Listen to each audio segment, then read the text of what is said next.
welcome to everyone who is looking at us right now. I hope you can hear us as well. And if you do so, then it's largely thanks to the technical efforts of Artv, who helped organize and sponsors today's seminar. The other important sponsor is the BMO Harris Bank, and we have two representatives of the Harris Bank with us today.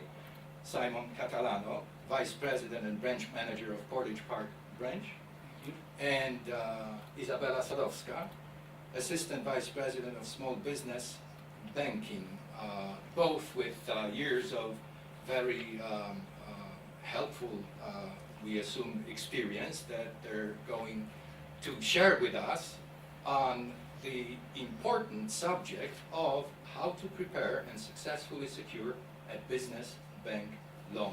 A very timely topic, wouldn't you say? Well, go ahead. Thank you, and welcome to our presentation and our educational seminar on this glorious, beautiful day. Finally, we have a nice day in Chicago. So, on behalf of BMO Harris Bank, we would like to thank the Polish American Chamber of Commerce and Artv Chicago for allowing us to share our knowledge and insights with you this morning. Like Bogdan said, the presentation today is BMO Harris Bank presenting its knowledge and insight on how we can successfully prepare you in securing a small business bank loan. So I would like to go over the agenda. First of all, we did our welcome, so welcome everybody. I will cover a history of BMO Harris Bank and also the importance of personal credit.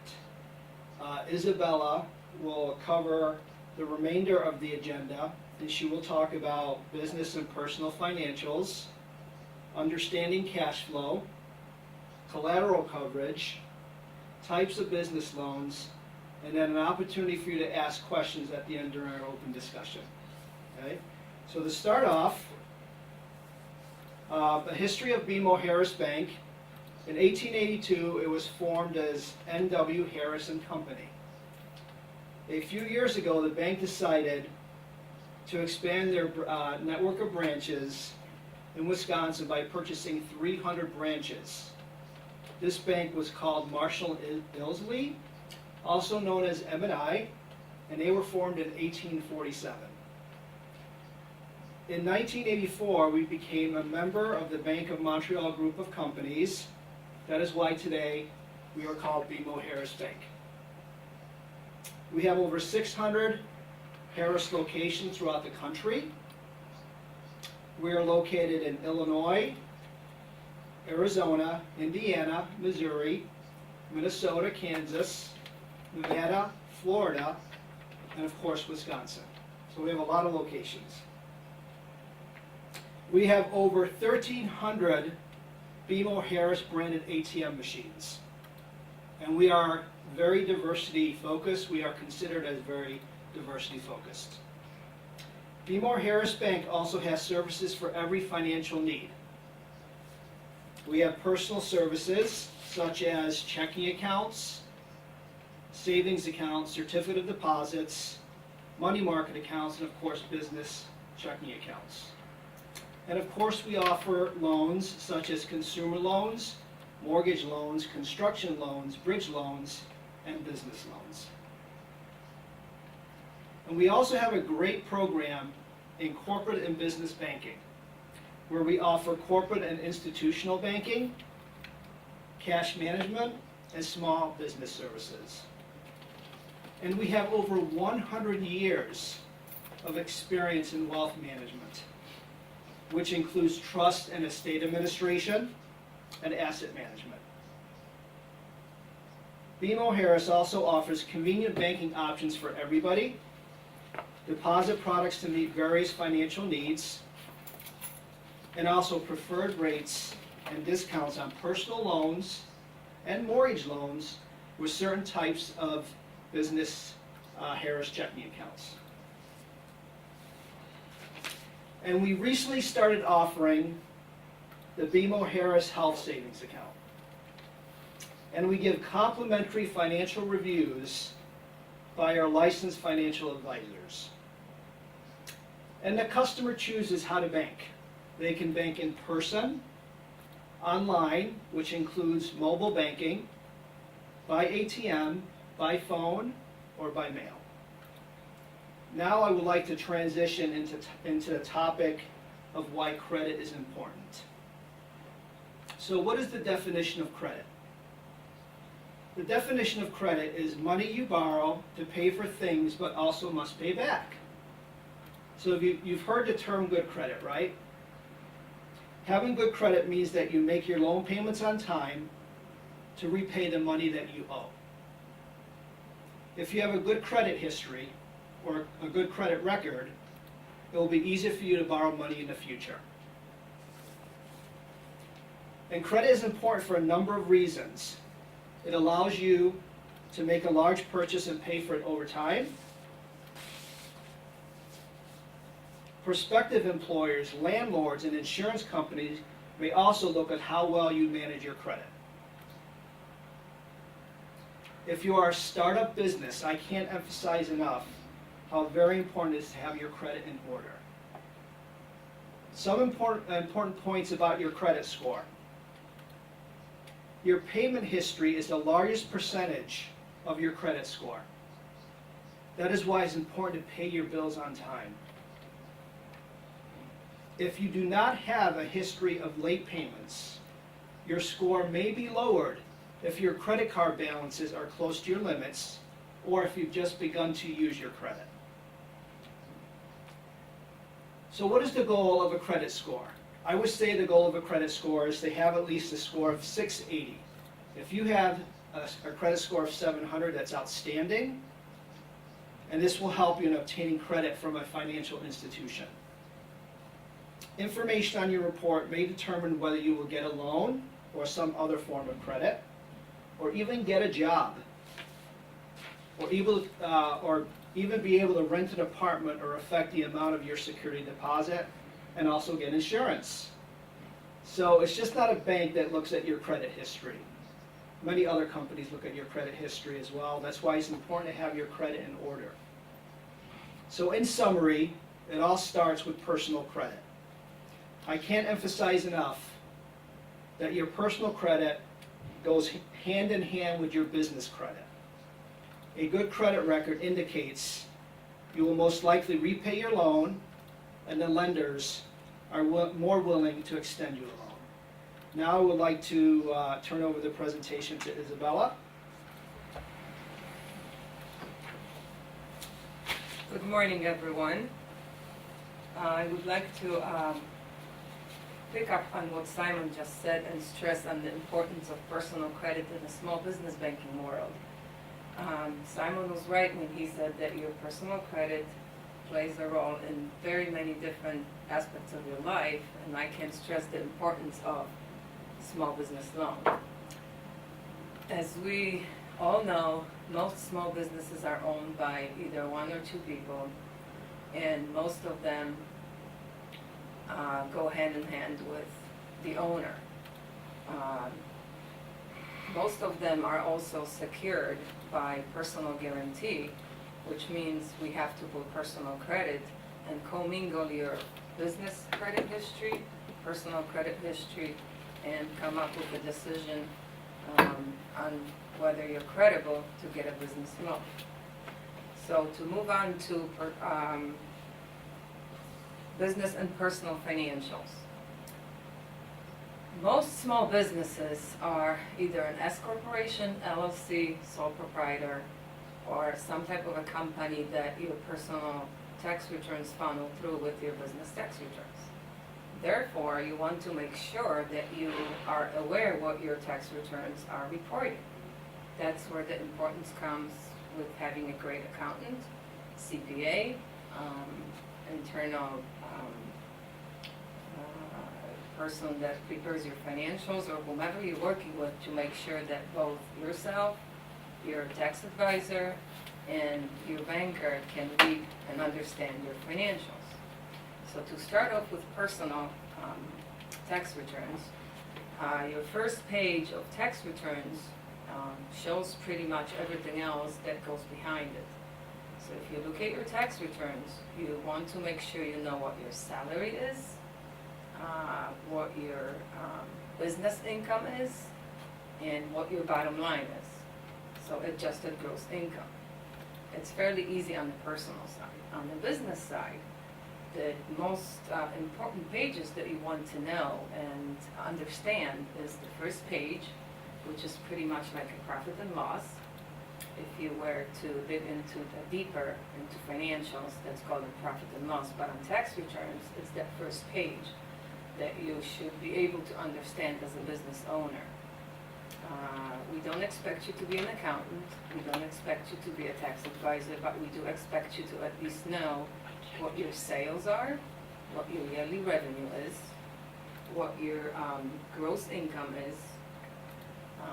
If you take out an officer's salary for yourself or your partner, what your approximate expenses are, and what your net income is. We don't expect you to go deeper into details on what those expenses are. That's your accountant job. However, if you do come to a bank asking for a loan, you should know the basics from page 1. The second most important page on those business tax returns is your balance sheet. On the balance sheet, you should understand that if you are applying for a bank loan and it is a secured business banking loan, we are going to look at the balance sheet and determine if there's any collateral that we may take as a security. Like with a house, if you're coming to a bank applying for a home equity loan, we're gonna take your home as the collateral. For a business loan, we need some type of business assets for you to qualify for a business loan. Some of the example of the business assets that you should be able to know about your business are accounts receivables, typically for companies as distributors, marketing, advertising. It's the money that people owe you for services that they haven't been paid yet. The services have been provided, but you haven't collected the funds. That's called an account receivable. The bank is allowed to take that as a collateral. Of course, we use discounted values, but that's more on our side to determine how much of collateral you have to qualify. However, as a business owner, you should be aware if you have accounts receivables, and if so, how much the total is and what the aging is. 30 days, 60 days, 90 days. The second collateral available as a security for the bank is equipment, fixtures, or inventory. We will, if you're again, a distributor and you distribute food, you may have $100,000 to $200,000 in inventory sitting in your warehouse, canned goods, packaged goods. We are able to discount it at a certain percentage, use that as a collateral. That's inventory. For equipment, I'll give an example of a dental office. If you're a dentist, most likely you have an X-ray equipment and such forth. We are able to use that as a collateral. However, please be aware of how that equipment is depreciated and what your accountant is doing with the depreciation on your assets. That can have a huge impact on the collateral available for lending. I understand that depreciation, whether it's accelerated or regular, can save you money on the income side. However, if you're preparing to come to a bank for a bank loan, please prepare well and make sure your balance sheet looks good enough that the bank can have something to take as collateral, meaning net value after discounted percentage. The third collateral on business loans that I can mention is commercial real estate, which sometimes businesses have, sometimes they don't. Typically, startup businesses, new businesses, or businesses less than 5 years do not own any commercial real estate. If you do and you have equity, we'll be more than happy to take that as a collateral, put a second lien, and you can get a loan that way. Otherwise, most business loans in the industry are secured with business assets, tangible business assets, is something that we can take away if you don't repay the loan. So that's a balance sheet on your tax returns. Next topic that I would like to talk about is understanding cash flow. Cash flow in small business banking world it works a little bit different than on the personal side. We call it debt to income ratio. For example, on the home equity line of credit, you would have to meet a certain debt to income ratio percentage to qualify for a loan. It's a little bit different on the business side.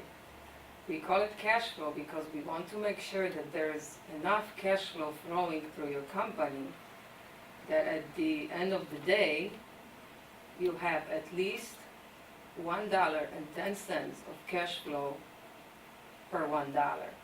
That means that for every dollar of debt, you have $1.10 available to service the debt. It sounds a little complicated, but it really is not.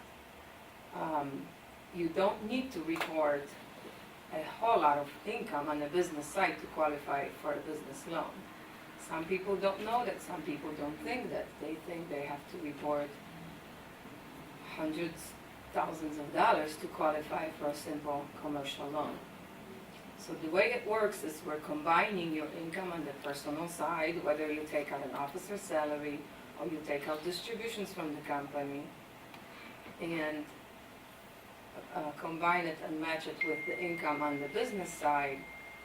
We divide it by personal and business obligations, and then we come out with that number that for our bank is 1.10. I hope that makes sense, but it's just a simple way of thinking how your business works on the cash flow side, and if you have enough cash flow to qualify for a bank loan. There are, of course, higher risk industries that the cash flow requirement will be a little bit higher than 1.1. However, if it's $1.25, it still can make sense for a small business asking for $100,000 line of credit, reporting $20,000 in income. So we do combine it all together. It funnels through the same tax returns on the small business side, and we're analyzing individual separately, business separately. We're combining it all together and looking at it if it makes sense. Therefore, if you have good credit, if you have decent tax returns, financials that show some kind of income, and you don't have a lot of personal and business obligations, chances are you will qualify for a loan. And if I can just step back to a collateral, or move forward actually to a collateral, that's the next part that will determine if you qualify for a loan. So if those things are in order that we just talked about, and on your balance sheet you show some type of a collateral, chances are you will qualify for some kind of a business loan. If you're a startup company, less than 2 years in business, we can take a look at your business loan request with an SBA guarantee. SBA is a federal program that helps small businesses and startup businesses get a loan where you normally wouldn't have gotten the conventional route. SBA specifically helps on the collateral side. The collateral coverage can be 50 cents on the dollar, where conventionally at a bank we typically look for a collateral dollar for a dollar. So that's your option if you are short on collateral. You still should have good personal credit, decent financials, a well-run set-up company, an accountant that we can call and ask if we don't understand something on your financials, and we can help you with SBA on the collateral side. So I have covered the collateral. Types of business loans. Okay, the most common types of business loans are lines of credit. Lines of credit, everybody loves a line of credit. It's easy, you can take money as you wish, you can pay for whatever you wish, just like on the home equity side. There is typically no restrictions, not much requirements, not much renewals or review on the personal side for home equity line of credit. On the business side, it's quite different. We want to make sure that if you're asking for a line of credit, that matches the purpose of the line of credit. For example, if you're purchasing fixed assets such as equipment for dental office, we will most likely steer away from giving you a line of credit. Why? Because the useful life of that equipment that you're purchasing may be 5 years or 7 years, whereas your line of credit can stay out there forever, and if you don't make principal reduction payments, you will never pay off the credit line. We will then offer you a term loan, which is the second most popular business loan, used to purchase fixed equipment, leasehold improvements, vehicle purchase, partner buyouts.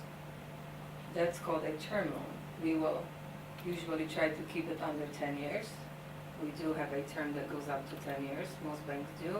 Typically, we'd like to see it on a 5-year amortization. So you can make principal and interest payments and pay it off in 5 years. And the third one is a commercial real estate mortgage. Those are pretty self-explanatory. They're just like, almost like buying a house, except the amortization is usually kept to 20 years, so 25 years maximum, on a 5-year balloon. And the loan to value is typically 75%, which is actually quite different when you're purchasing a house. But overall, the structure of purchasing commercial real estate under business name is similar to purchasing a house. So those are the 3 types of business loans that are most popular. And I think I would like to open up for discussion right now. Are there any questions? Well, again, we'd like to encourage everyone who is watching and listening to us on the internet to submit their questions via chat, I suppose. We so far have had one question from Anna, and the question goes: what are the tendencies as far as the business loans are concerned? Is it becoming easier to get one? And what are the forecasts? Yes, it is becoming easier to get one. The bank steered away for a while from business loans for 2 or 3 years.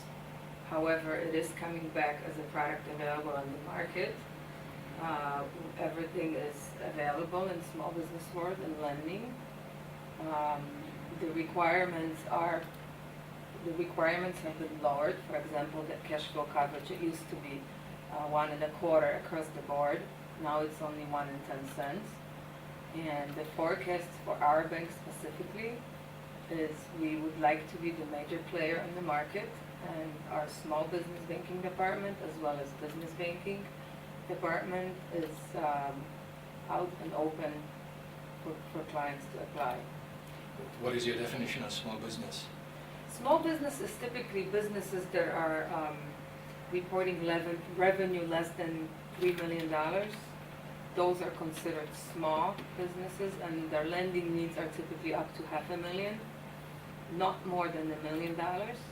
Once you get up to the $1 million lending needs, typically the company will have revenues a lot higher than $3 million, and therefore we would ask for a little bit more sophisticated financials, not just tax returns.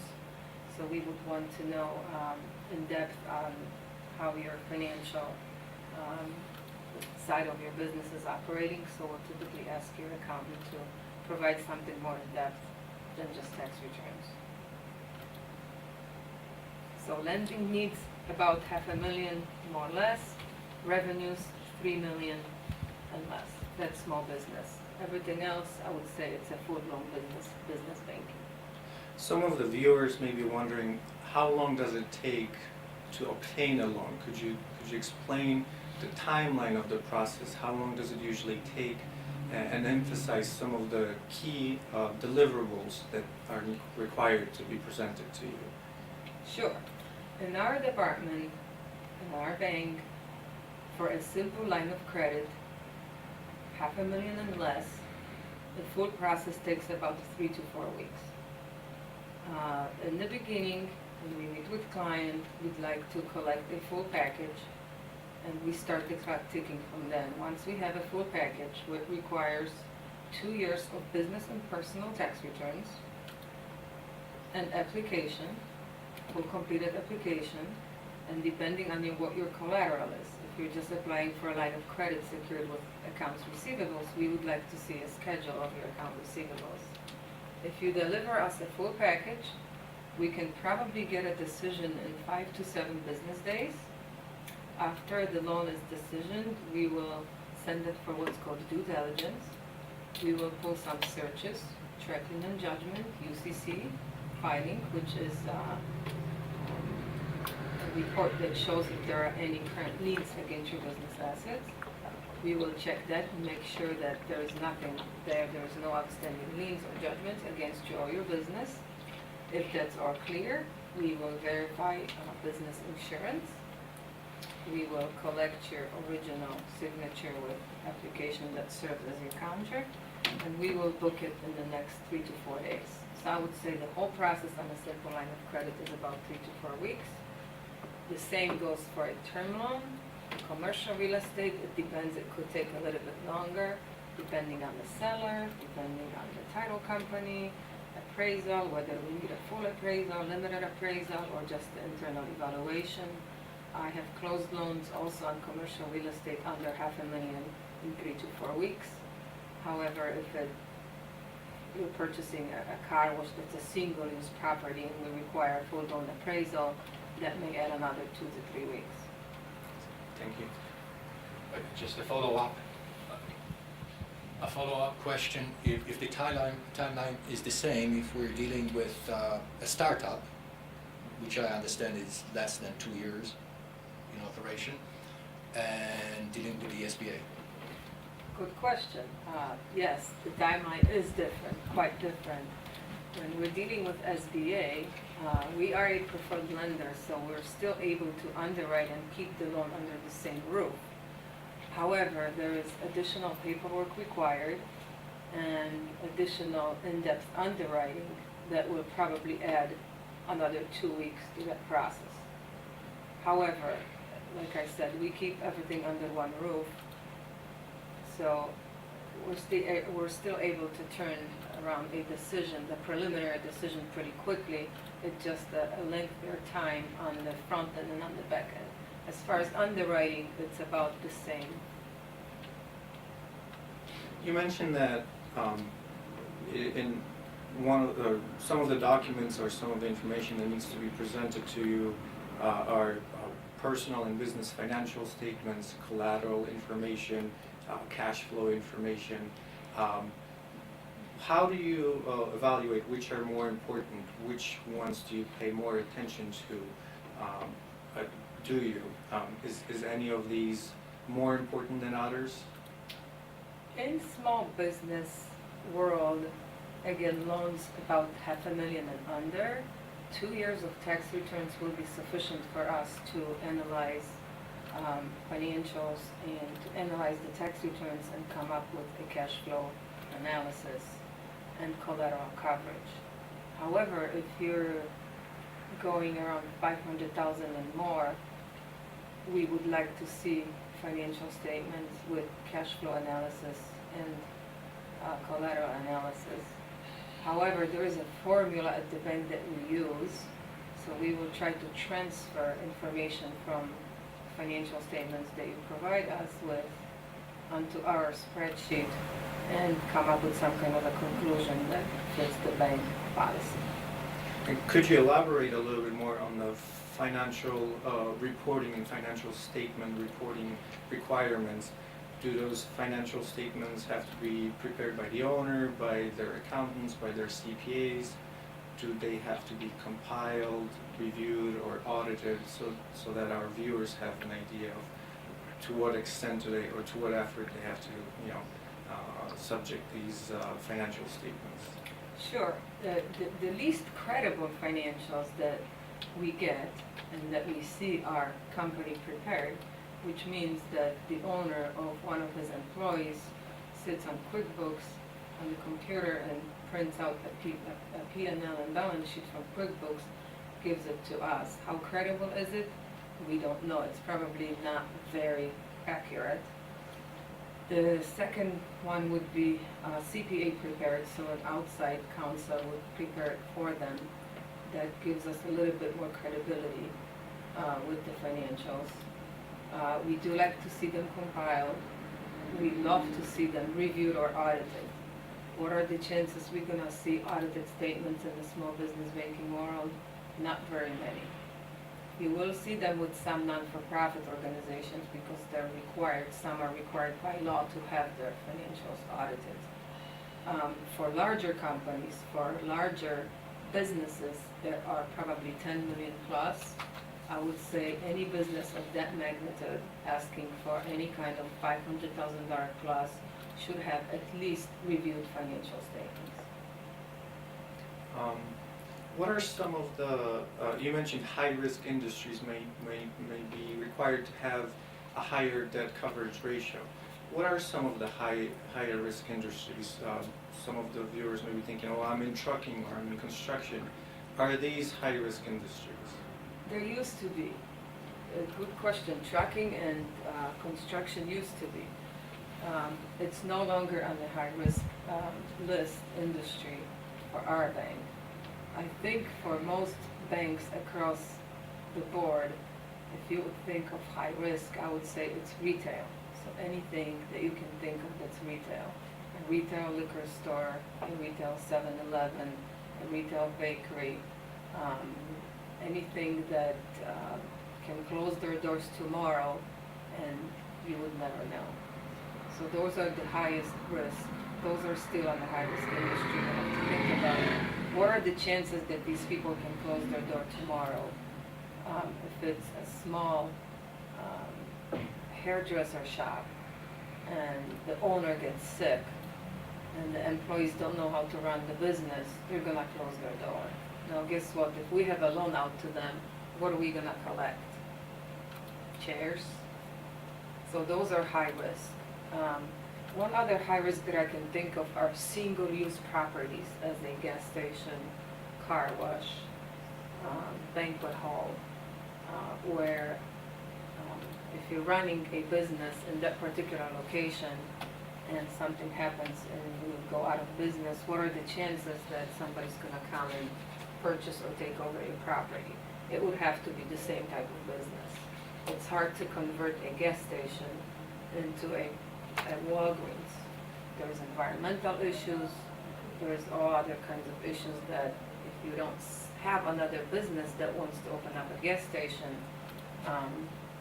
your chances are you'll never sell it to anybody else. Well, we mentioned construction a few minutes ago as a sector, and we have a question from someone who's watching us on the internet. And the question goes, if applying for construction loan, do you provide interim and permanent? Good question, because speaking of construction, going back to your question, construction companies are no longer on the high risk, they're no longer high risk industry. So if you own a construction company, if you're a granite shop, or if you're a masonry company, or if you're a painting company or a roofer, but you own a company, that's not a high risk.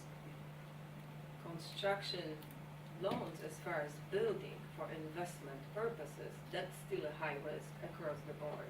As we all know what happened in the economy, plenty of construction companies went out of business. So that's still on our high risk. And yes, we do offer construction lending. We do a construction loan typically for a year. The requirements are quite higher than it used to be. We monitor all the draws. We monitor your whole construction loan through a title company. And we will, if it's a commercial real estate, we will try to provide an end loan at the same time. So with the same approval, we will try to structure it as construction loan for a year, and then we'll provide a mortgage for an end loan, for example, 5-year balloon and a 20-year amortization. If it's a residential property, construction loan for residential property, and your intention is to sell it after you build it, that's investment real estate.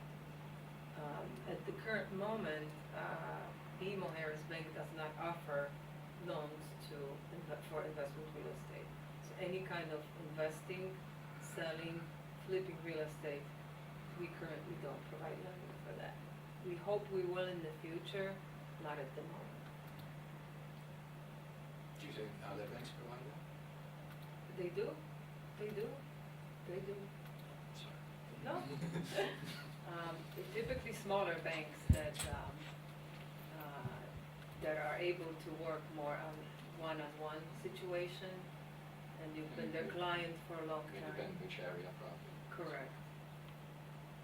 Let's say a small business owner is successful in getting a loan from BMO Harris. What's next? What are some of the follow-up steps or items that you look for from them as the loan continues? Obviously, you want them to pay the loan, but is there anything else that they need to keep in mind when they have a loan? Yes, there is. Depends what kind of loan you are getting. Certain ones have provisions where they have to report either on quarterly or yearly basis their cash flow analysis, their income, and the collateral coverage. Certain products we offer do not require reviews, or actually we have reviews every year, but not no monitoring. So there are certain small products we don't require that.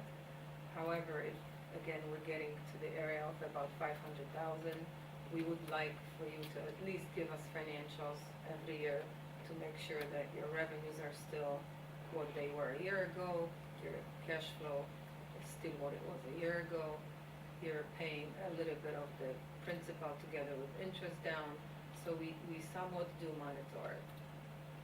We would like to be your relationship manager and stay with you on helping you to keep on going with the business loan or credit line for years to come. So we want to make sure we'll advise you in somewhat where you keep your financials in order, report well, talk to your accountant, and hopefully we can grow together and help your business grow. I was wondering about international. What if there's a company not from Montreal, but let's say from somewhere in Poland, a producer of furniture that has been active there for a number of years, successful, saturated the local and perhaps European market, and now wants to conquer the US market and establishes comes here to establish a production facility somewhere in the wonderful state of Illinois. Would you work with such a company? Yes, we would be open to work with them. However, we would like to see at least 2 years of that footprint in Illinois. So, footprint from Illinois then would be Correct. important, not footprints in other places Correct. like Poland. Correct. I mean, we will take it into a consideration that they're a strong company from somewhere else. However, they would have to have a footprint present in our state for about 2 years. Because we do have to verify something within the U.S. You don't have any branches in Poland yet, do you? Not yet. Would we consider them as a startup business as well? Yes, otherwise, good question, because otherwise if it's less than 2 years, we would treat them as a startup, and the requirements are a little bit different. What is it that really affects the interest rate, and how much do they have of an influence on the interest rate, and how much do you, as a banker, as a relationship banker, manager, how much do you have influence over the interest rate that they will get on their loan? As funny as it sounds, we typically don't get interest rate shoppers on business loans because they are aligned with the current market. It's not the most important thing for a business owner, the interest rate. The most important for the business owner is to qualify. So once they qualify, interest rate comes secondary. And because they are aligned with the market, for example, line of credit is prime +1, currently 4.25, commercial real estate is around 4.75, that typically doesn't come up as a huge issue. Typically, it's the qualifying process that we work on more than we worry about the rate.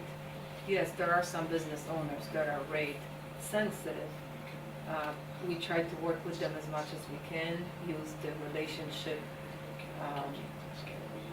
work ethics to see if we can beat some other banks' interest rate. But again, because they're aligned with the market, typically it's not an issue. And the question is, can you lend if other Midwest states directly out of your location? I'm sorry, can we lend? I think what they're asking is if they're located in Kansas in the Midwest state, can we actually lend from our location, like to Yes. a state? Yes, we can. The answer is yes, we can. So if your business is registered in any of our states, yes, we can lend to you. So if your company was incorporated in Wisconsin, but you're operating out of Illinois, it's not an issue at all. Or if your business is operating in Wisconsin, you have a second location or small office in Illinois, and you're asking for a loan against your Wisconsin property, not a problem. Yes, there are a lot of businesses along state Correct. borders. Correct. So I hope that's what they mean. We hope so. If not, perhaps they can ask us a bit later, and we certainly will make every effort to email the questions to you. In the meantime, though, does this conclude? I think this will conclude our presentation. Do you have any final statements? No final statements, but again, I just want to emphasize that personal credit is the starting point. If you don't have personal good credit, then it's going to be very difficult to get a small business loan. Yes, it all starts there and it funnels through all these other points that we mentioned. It's all connected, huh? It's all connected. If you can somewhat follow that structure, then I guarantee you that you will be successful in getting a business loan. Well, Thank thank you. It looks like we have had a very successful presentation and discussion to a degree on the internet. Thank you, Simon. Thank you, Izabela. And we thank everyone who watched us on the internet. At this point, I suppose we'll be signing off, and we encourage everyone who is within a few miles of here. We still have some coffee left, and the best pastries from the area. So you're welcome to stop by the office if you can. Thank you very much. Thank you. Thank you.